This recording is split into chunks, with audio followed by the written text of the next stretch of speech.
पुरः श्रीयुतपदकमलं श्रीगुरून् वैष्णवांश्च श्रीरूपं साग्रजातं सहगणा रघुनाथान्वितं तं सजीवं साद्वैतं सावधूतं परिजनसहितं कृष्णचैतन्यदेवं श्रीराधाकृष्णपादान् सहगणललिता श्रीविशाखान्वितांश्च अज्ञाननिरतिरुपैतयया विशोषं भक्तिः परापि भजते परिपोषमुचे तत्त्वं परं स्फुरति दुर्गममाप्यजस्रं सद्गुणभिस्परचितान् प्रणमामि गीताम्। अथ श्रीमद्भगवद्गीता अष्टादशोऽध्यायः। इदं ते न तपस्काय न भक्ताय कदाचन इदं ते न तपस्काय न भक्ताय कदाचन न च शुश्रूषवे वाच्यं न च मां योऽभ्यसूयति न च शुश्रूषवे वाच्यं न च मां योऽभ्यसूयति न च शुश्रूषवे वाच्यं न च मां योऽभ्यसूयति न च शुश्रूषवे वाच्यं न च मां योऽभ्यसूयति। इदं ते कदाचन अतपस्काय न वाच्यं अभक्ताय न वाच्यं अशुश्रूषवे च न वाच्यं। अर्थात यह गीता शास्त्र, अभी भगवान गीता शास्त्र संपूर्ण कर दिए।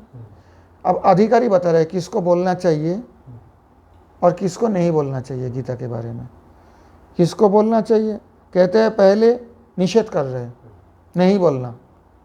ये शास्त्र न वाच्यं, बोलना नहीं चाहिए। किसको? अतपस्काय, जिनके तपस्या नहीं अर्थात संयत इंद्रिय नहीं है। तपस्या क्या होता है? भोग के विषय रहते पर भी भोग नहीं करना, निज अपने को संयत करना, संयमित करना। एकादशी के दिन हमारे अन्न प्रसाद भी ठाकुर जी का भोग होता है, अन्न प्रसाद मिलता है, लेकिन हम जो है उस दिन संयत रहेंगे। ये तपस्या है। समझ में आई बात? तो इंद्रिय है, इंद्रियों के विषय है रूप रस गंध स्पर्श शब्द, लेकिन जो इंद्रियों को उस विषय से संयत कर रहा है बुद्धिपूर्वक, वो तपस्वी है, चाहे किसी प्रकार से हो। लेकिन जो इंद्रियों को बिल्कुल संयत नहीं करते, अतपस है। इदंते न अतपस्काय कदाचन वाच्यं, इस प्रकार का ये वाच्य जो है ये प्रत्येक शब्द के साथ अनुवृत्ति होगा। अर्थात ये गीता शास्त्र ते तुम्हारे द्वारा कभी ऐसा कहना नहीं चाहिए जो तपस्वी नहीं है, अतपस्क है, अर्थात जो असंयत इंद्रिय है, जिनके इंद्रियों पर संयम नहीं है, ऐसे व्यक्ति का गीता शास्त्र का उपदेश नहीं करना। अभक्त या न वाच्यं, अगर संयत होने पर भी अगर भक्ति नहीं हो, भगवत भक्त नहीं है, ऐसे भी तो बहुत है तपस्वी, ऐसे व्यक्ति को भी नहीं कहना। समझ में आई? अशुश्रूषवे, अगर भक्ति भी हो थोड़ा बहुत और जिनके अंदर मतलब तपस्या भी है परंतु सेवा करना नहीं चाहते हैं, कामचोर, ऐसे व्यक्ति को भी नहीं कहना। अशुश्रूषवे, शुश्रूषा मतलब सेवा। अशुश्रूषवे परिचर्याहीन, जो भगवत परिचर्या में रुचि नहीं रखते हैं, भक्ति करते हैं मुक्ति के लिए या और कुछ मतलब लेके, तो ऐसे व्यक्ति को भी नहीं कहना चाहिए। और चौथी कौन? यो मांग अभ्यसूयति, असूया करते हैं, जो मेरे से दुश्मनी रखते हैं, ईर्ष्या रखते हैं, असूया। भगवान से ईर्ष्या करने वाले बहुत व्यक्ति है संसार में, भले वो तपस्वी भी हो और किसी देवी देवता का भक्त हो नहीं हो, भले वो परिचर्या भी करते, लेकिन मेरे पता अगर किसी का इस प्रकार असूया रहे तो उनसे भी ये गीता नहीं कहना। तो 4 प्रकार व्यक्ति बताया गया। श्रील भक्तिविनोद ठाकुर जी कहते हैं अतपस्क, अभक्त, परिचर्याहीन और भगवत सच्चिदानंद मूर्ति के प्रति असूयायुक्त, तो भगवान से कैसे असूया करेंगे, कैसे ईर्ष्या करेंगे? असूया के मतलब होते हैं ईर्ष्या करना। तो कहते हैं सच्चिदानंद मूर्ति भगवान को जो नहीं मानते हैं, कहते हैं निराकार ये वो सो बकवास करते रहते हैं, ऐसे व्यक्ति असूया युक्त है।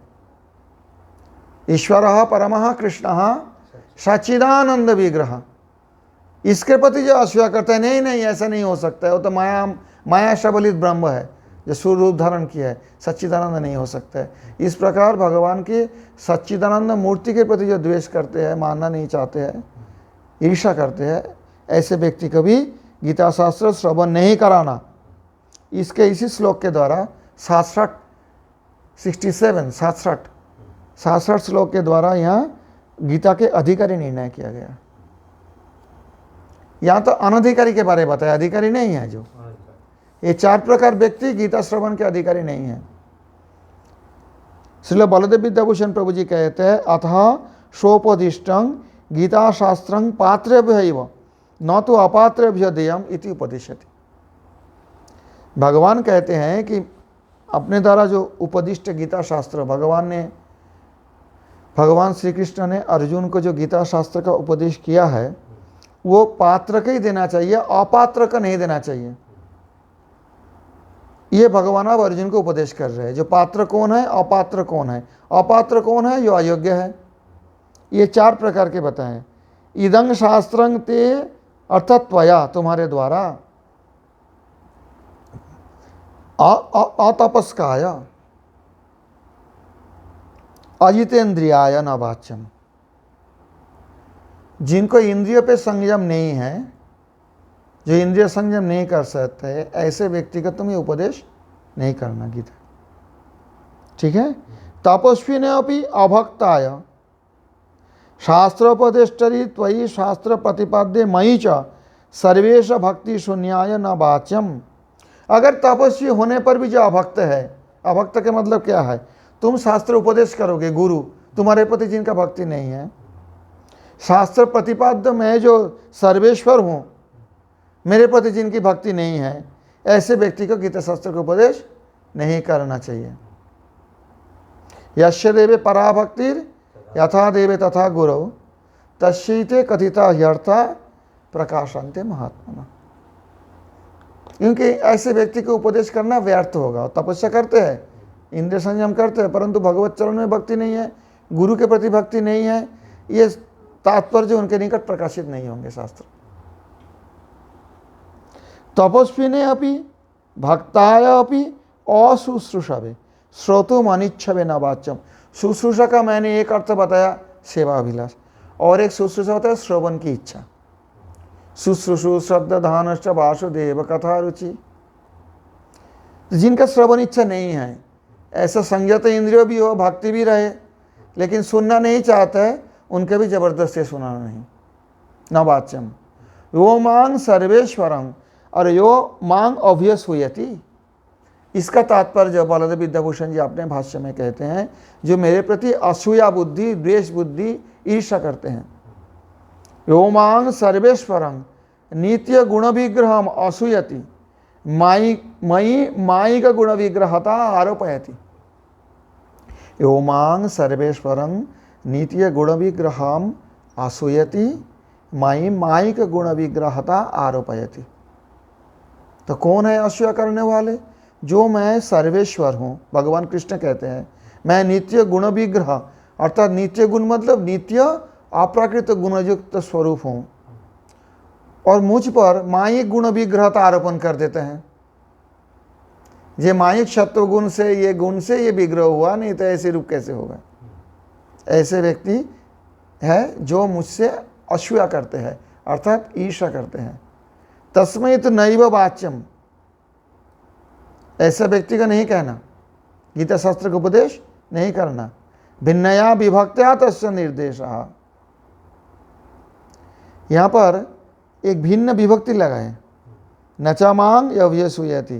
पहले तो तीनों को एक तरफ बताया गया, इदंते ना तपस्काय ना भक्ताय कदाचर नाचा शुश्रूषवे वाच्यं नचा मांग यो अभ्यसूयति।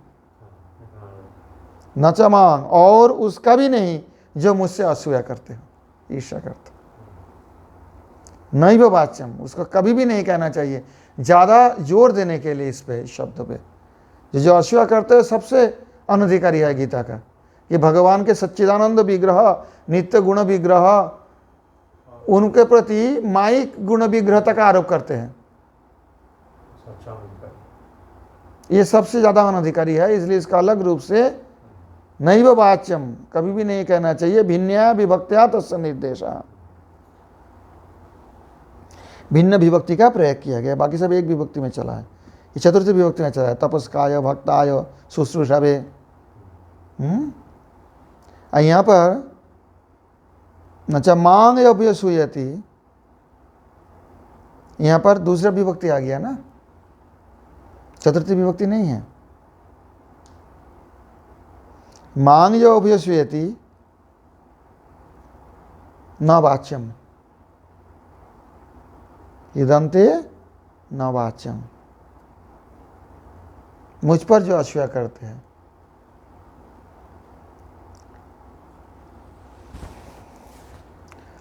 एवं आह सूत्रकार अनाविष्कुर्वन् अन्मयात् इति। वेदांत सूत्र 3.4.50 में बलदेव विद्याभूषण जी कहते हैं, इसी बात को वेदव्यास जी ने सूत्र रूप से बताया, अनाविष्कुर्वन् अन्मयात्, अर्थात श्वेताश्वतर उपनिषद का जो वाक्य है उसी का वेदांत सूत्र में समन्वय करने के लिए श्वेताश्वतर उपनिषद में कहते हैं, वेदांते परमं गुह्यं पुरा कल्पे प्रचोदितं न प्रशांताय दातव्यं न पुत्राय शिष्याय वा पुनः, यस्य देवे परा भक्तिर् यथा देवे तथा गुरौ तस्यैते कथिता ह्यर्थः प्रकाशन्ते महात्मनः। ये ब्रह्म सूत्र में इसी का समन्वय करते हुए, अर्थात इसका तात्पर्य है वेदांत में जो परम गुह्य, परम गोपनीय बात पहले बताया गया था पुराकल्प पे, पहले सृष्टि में, अप्रशांत है न दातव्यं, जो प्रशांत नहीं है, अर्थात जिसका इंद्र संयम नहीं है, ऐसे व्यक्ति का नहीं देना। न अपुत्र है, तुम्हारा जो पुत्र नहीं उसको नहीं देना, तुम्हारा जो शिष्य नहीं है उसको नहीं देना। शासन जो नहीं मानते हैं गुरु का वो शिष्य नहीं है। यस्य देवे परा भक्ति यथा देवे तथा गुरु, जिससे भगवान के प्रति भक्ति है, गुरु के प्रति भक्ति है, तस्यैते कथिता ह्यर्थ प्रकाशन्ते महात्मा, ताके बोलले तबे এই কথাটার अर्थ उनको कहने से तब ये अर्थ प्रकाशित होते हैं। महात्मा लोग प्रकाशित करते हैं ऐसे व्यक्ति के पास। इसलिए अनाविष्कुर्वन् अन्मयात् 3.4.50 जो ब्रह्मसूत्र है, उसी ब्रह्मसूत्र के तात्पर्य में अनाविष्कुर्वन् अन्मयात्, इसका तात्पर्य ये है 3.4.50 ना, याद नहीं रहता है सब।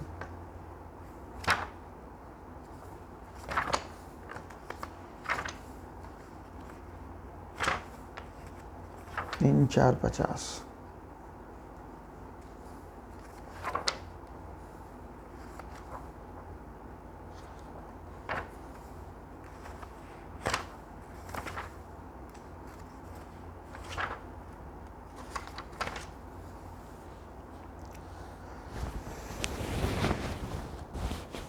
अनाविष्कुर्वन् अन्मयात् 3.4.50, एक मिनट,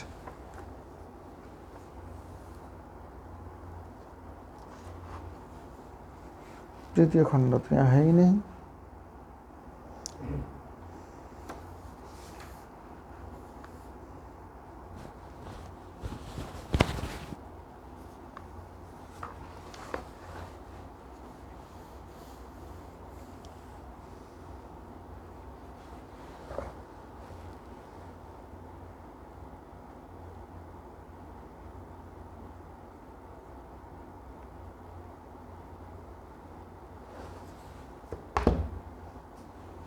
ऐसे व्यक्ति के प्रति अनाविष्कुर्वन् अन्मयात्, अर्थात बालक जैसा रहना है। संक्षेप में बता रहा हूँ इसका तात्पर्य, प्रकाश नहीं करना। अन्मयात् अनाविष्कुर्वन्, वो भी पकड़ नहीं पाएगा इनके अंदर ये ज्ञान है, वेदांत का ज्ञान है।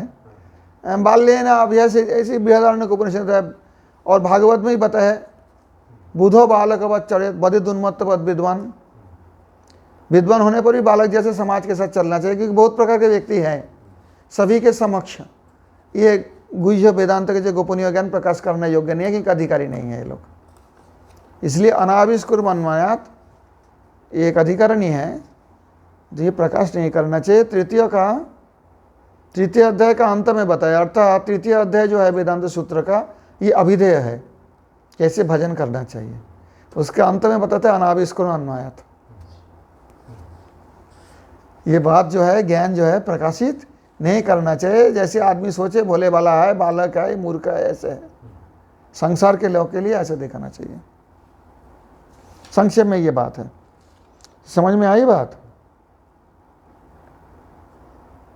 और बहुत जगह में पद्म पुराण आदि भागवत में मिलते हैं, जो अधिकारी हो उसी को उपदेश करना चाहिए। अनधिकारी को उपदेश करने से विपरीत फल होता है। ईदंते न तपस्काय न भक्ताय कदाचन न च शुश्रूषवे वाचं न च मांगयो सूयति अयिमं परमं गुह्यं मद्भक्तेष्वभिधास्यति। यायिमं परमं गुह्यं मद्भक्तेष्वभिधास्यति। भक्तिं मयि परां कृत्वा मामे वैष्यत्य संशयः। भक्तिं मयि परं कृत्वा मामे वैष्यत्य संशयः।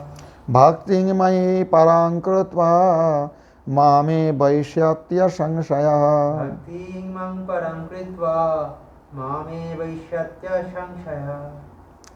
यह परमं गुह्यं इमं गीता शास्त्रम मद्भक्तेषु अभिधास्यति।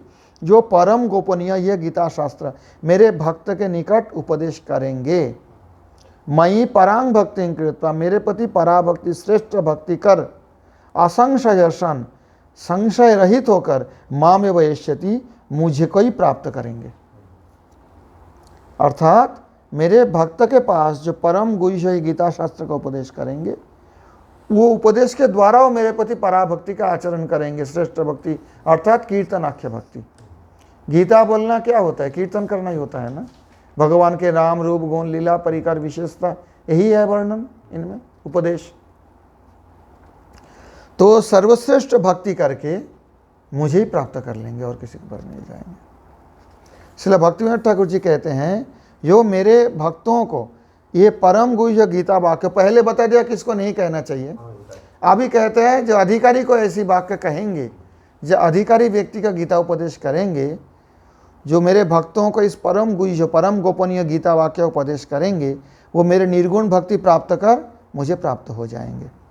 श्रील बलदेव विद्याभूषण प्रभु जी कहते हैं, शास्त्रोपदेष्टु फलमाह। शास्त्र जो उपदेष्टा होगा, जो उपदेश करेंगे, उसका क्या फल मिलेगा यहाँ बताया गया।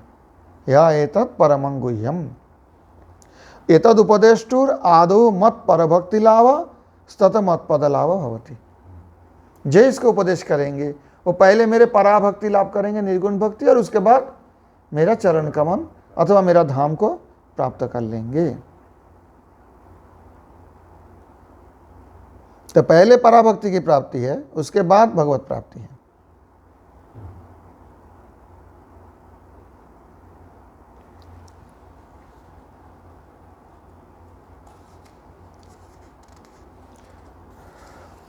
तो समझ में आई बात, इसमें ज़्यादा कोई बड़ी बात नहीं है।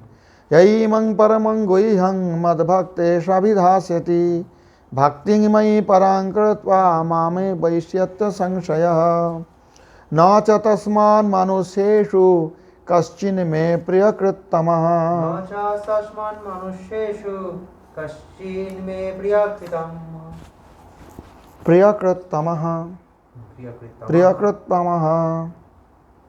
न च तस्मान् मनुष्येषु कश्चिन् मे प्रियकृत्तमः। न च तस्मान् मनुष्येषु कश्चिन् मे प्रियकृत्तमः।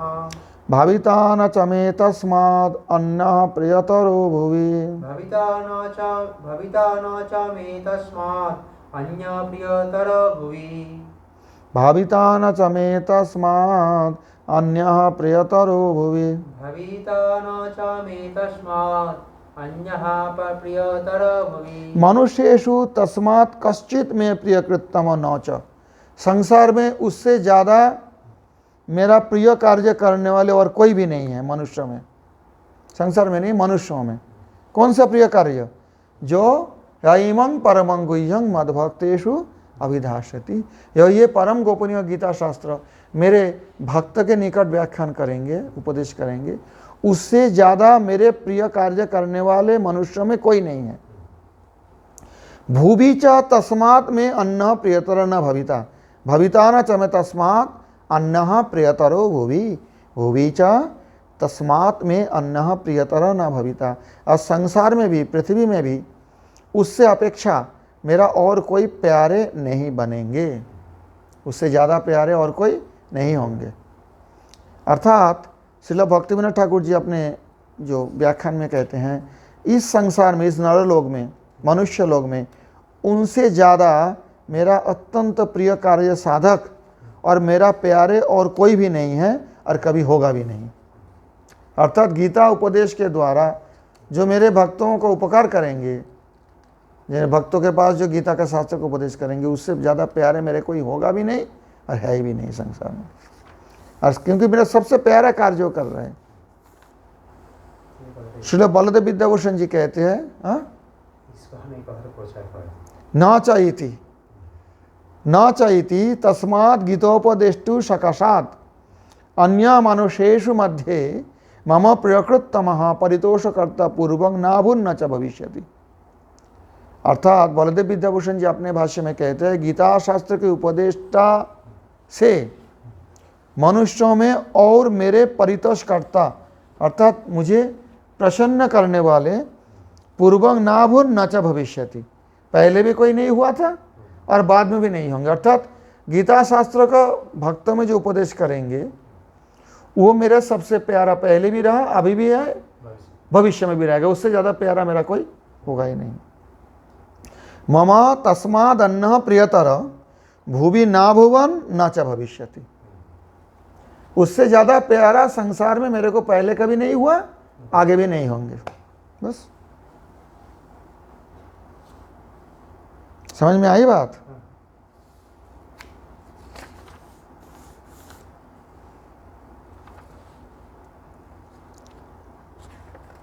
न च तस्मान् मनुष्येषु कश्चिन् मे प्रियकृत्तमः भविता न च मे तस्माद् अन्नः प्रियतरो भुवि आध्येष्यते च यइमं धर्म्यं संवादमावयः अध्येष्यते च यइमं धर्म्यं संवादमावयः अध्येष्यते च यइमं धर्म्यं संवादमावयः अध्येष्यते च यइमं धर्म्यं संवादमावयः येन यज्ञेन तेनाहम् इष्टः स्यामिति मे मतिः येन यज्ञेन तेनाहम् इष्टः स्यामीति मे मतिः।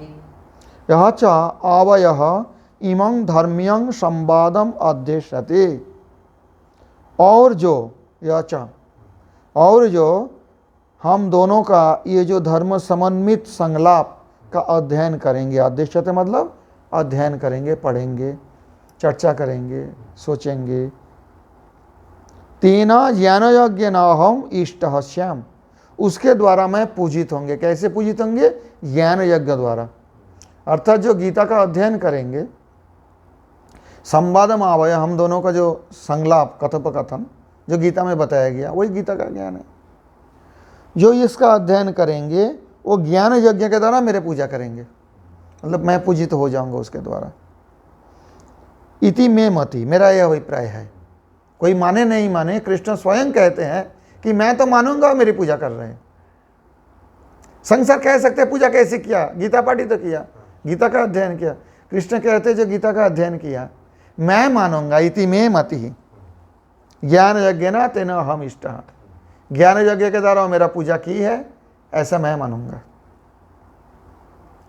श्रील भक्तिविनोद ठाकुर जी कहते हैं यो हमारे ये परम, हम दोनों का ये परम धर्म संबंधी कथोपकथन अर्थात बातचीत का कथोपकथन का अध्ययन करेंगे, वे ज्ञान यज्ञ द्वारा मेरी उपासना करेंगे। श्रील बलदेव विद्याभूषण जी कहते हैं अथवा शास्त्र अध्येतु फलमाह, तो पहले बताया अनधिकारी कौन है, बाद में बताया किन को उपदेश करना चाहिए, और अभी कहते हैं जो शास्त्र का अध्ययन करेंगे उनका क्या फल मिलेगा। अतः शास्त्र अध्येतु फलमाह, शास्त्राध्येतु फलमाह अध्येष्यते च इति। अत्र जो ज्ञान यज्ञ वर्णित तेन अहम एतत् पाठमात्रेणैव इष्ट अभ्यर्चितस्याम इति में मति तस्य अहम सुलभ इत्यर्थ। अर्थात यह जो ज्ञान यज्ञ का वर्णन है गीता में, ये जो पाठ मात्र, कोई अगर इसका पाठ करे, पाठ मात्र से ही मैं उनके द्वारा अभ्यर्चित पूजित हो जाऊंगा, ये मेरा विचार है, ये मेरा मानना है, भगवान कहते हैं। अर्थात तस्य अहं सुलभ, उसके लिए मैं सुलभ हो जाऊंगा और मुझे प्राप्त कर सकेंगे आसानी से।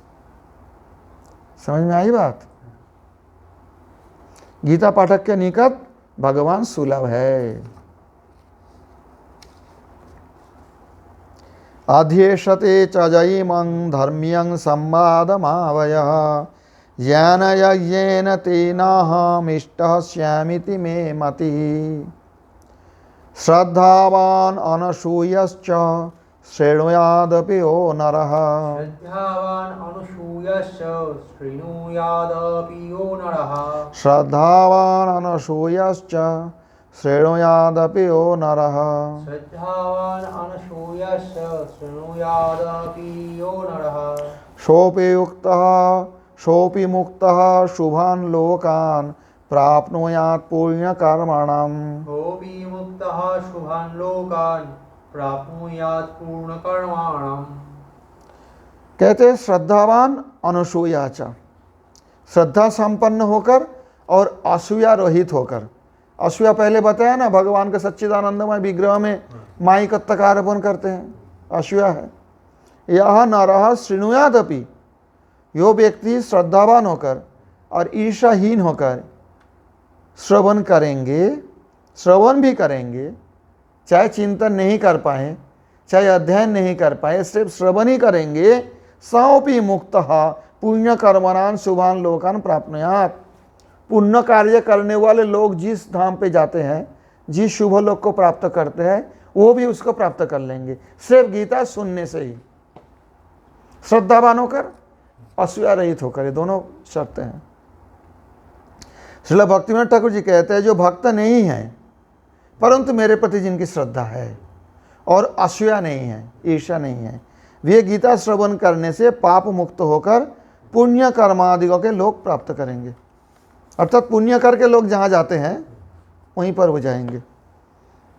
श्रोतु फलवाह, श्रील बलदेव विद्याभूषण जी कहते हैं अब श्रोता का क्या फल मिलेगा, वो भगवान कह रहे श्रोतु फलमाह। यह केवलं श्रद्धया शृणोति अनसूयः अनासूयः किमर्थं उच्चैर अशुद्धं वा पठति इति दोषदृष्टिम् अकुर्वन्। यहाँ अनुसूया के तात्पर्य कहते हैं जो पाठक का प्रति दोष दृष्टि नहीं करते हैं, जे किस लिए इतना जोर से पाठ कर रहे हैं, किस लिए इतना अशुद्ध पाठ कर रहे हैं, ऐसा दोष दृष्टि जो नहीं करेंगे पाठक के प्रति, यह अनुसूया बताया। समझे? सोपि निखिले ही पापीर मुक्तः, वो भी सारे पापों से मुक्त होकर पूर्ण कर्मणाम अश्वमेधादि याजिना लोकान प्राप्नुयात्। जो अश्वमेध यजन आदि पुण्य कर्म करने वाले लोग जहाँ पहुँचते हैं इतना यज्ञ करके, वो सिर्फ श्रद्धा पूर्वक श्रवण करें और जो पाठ करते हैं उनके प्रति दोष दृष्टि ना करें तो वहाँ पहुँच जाएंगे। यद्वा पुण्य कर्मणां भक्तिमतां लोकान ध्रुवलोकादीन वैकुंठ भेदान इत्यर्थः। अथवा ये भी होता है पुण्य कर्म के मतलब जो भक्तिमत लोक है। भक्तिमान के लोग कौन है? ध्रुव महाराज। ध्रुव महाराज कहाँ है? इस संसार में ही है, परंतु ध्रुव लोक जो है इस संसार के लोग नहीं हैं। ऐसे ध्रुवलोक आदि में चले जाएंगे जो कि एक वैकुंठ का ही एक भेद है। इस संसार में जो वैकुंठ का अवतार है ध्रुवलोक है। ऐसे पुण्य ये नहीं कहे मेरे पास आएंगे, ये बात ध्यान रखो, ये फल में अंतर है। जो भक्त नहीं है परंतु श्रद्धापूर्वक गीता श्रवण करेंगे और गीता कीर्तन करने वाले के प्रति दोष दृष्टि नहीं करेंगे, वो भी पुण्य लोक को जाएंगे। पुण्य लोक मतलब कोई कहता है जैसी अश्वमेध यजन करने से जो लोग मिलते हैं अथवा ये भी होता है पुण्य लोग मतलब जो ध्रुवलोक आदि संसार में है, जो वैकुंठ का ही एक भेद प्रकार भेद है, इस संसार का उसी लोग में पहुंचेंगे। समझ में आई बात? श्रद्धावान अनसूयश्च शृणुयादपि यो नरः सोऽपि मुक्तः शुभान् लोकान् प्राप्नुयात् पुण्यकर्मणम् क्वचित् एतत् श्रुतं पार्थ त्वयैकाग्रेण चेतसा। कचित् एतत् श्रुतं कचित् एतत् श्रुतं पार्थ कचित् कच्चित् कचित् डबल च है। एतत् श्रुतं पार्थ कच्चित् एतत् श्रुतं पार्थ कचित् एतत् श्रुतं पार्थ त्वयैकाग्रेण चेतसा कच्चिद् अज्ञान सम्मोह प्रणष्टस्ते धनंजय। कचित् अज्ञानशम्यः प्रणष्टस्ते धनंजय। हे पार्थ, त्वया एकाग्रेण चेतसा एतत् श्रुतं कच्चित्। हे पार्थ, तुम एकाग्र चित्त द्वारा ये सुना क्या? अब तक जो भगवान बताया अभी कह, तुम एकाग्र चित्त होकर सुना है क्या? मन लगाकर सुना है क्या? हे धनंजय, तुम्हारे अज्ञान सम्मोह ते अज्ञान सम्मोह प्रनष्ट कचित। तुम्हारा अज्ञान जनित जो मोह हुआ था वो नष्ट हुआ क्या? ये भगवान अब अर्जुन से प्रश्न कर रहे, क्या तुमने एकाग्र मन से ये श्रवण किया मन लगाकर? क्या तुम्हारे अंदर जो अज्ञान रूप सम्मोह प्रकट हुआ था वो नष्ट हुआ क्या? क्वचित कच्चिद एतत् श्रुतं पार्थ त्वयैकाग्रेण चेतसा क्वचिद अज्ञान सम्मोह प्रणष्टस्ते धनंजय। श्रीला भक्तिविनोद ठाकुर जी इसका अर्थ करते हैं इस श्लोक का। हे धनंजय, तुम क्या एकाग्र चित्त से ये गीता का श्रवण किया और तुम्हारा जो अज्ञान से उत्पन्न हुई मोह, वो मोह क्या नष्ट हो गया? श्रील बलदेव विद्याभूषण जी कहते हैं, एवं शास्त्रं तद वाचनादि महात्मंच उक्तम। इससे पहले ये शास्त्र भी बताएं और शास्त्र पाठ का महिमा, श्रवण कराने की महिमा, श्रवण करने की महिमा, अधिकारी कौन है अनधिकारी कौन है, ये सब बताने के बाद अथा शास्त्रार्थ अवधान तदनुभवो पृच्छति।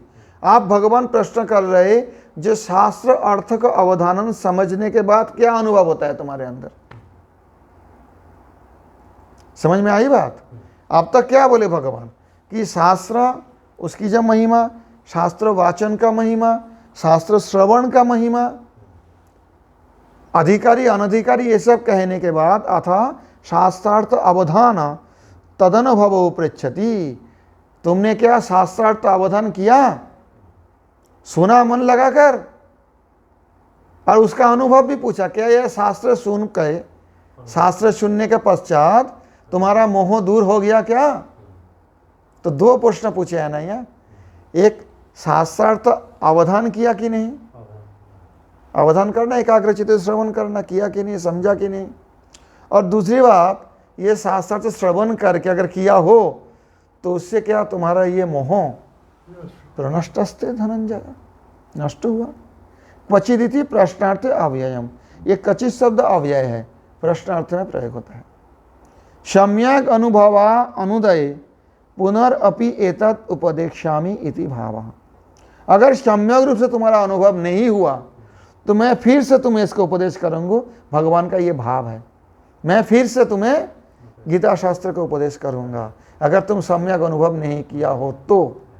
इसी अभिप्राय से भगवान ने अर्जुन से प्रश्न किया और अर्जुन ने क्या बताया अगले दिन हम चर्चा करेंगे। क्वचिदेतत् श्रुतं पार्थ त्वयैकाग्रेण चेतसा कच्चिदज्ञान सम्मोह प्रणष्टस्ते धनंजय। और गीतासु गीत कर्तव्या किमन्यै शास्त्र विस्तरे याशयं पद्मनाभस्य मुख पद्माद्विनिसृता भारतामृत सर्वस्वं विष्णुर्वक्त्राद्विनिसृतं गीता गंगोदकं पीत्वा पुनर्जन्म न विद्यते सर्वोपनिषदो गावो दुग्धा गोपाल नंदनः पार्थवत्सः सुधीर्भोक्ता दुग्धं गीतामृतं महत् एकं शास्त्रं देवकी पुत्र गीतम् एको देवो देवकी पुत्र एव एको मन्त्रस्तस्य नामानि यानि कर्माप्येकं तस्य देवस्य सेवा। निताय गौर प्रेमानंदे हरि हरि बोल।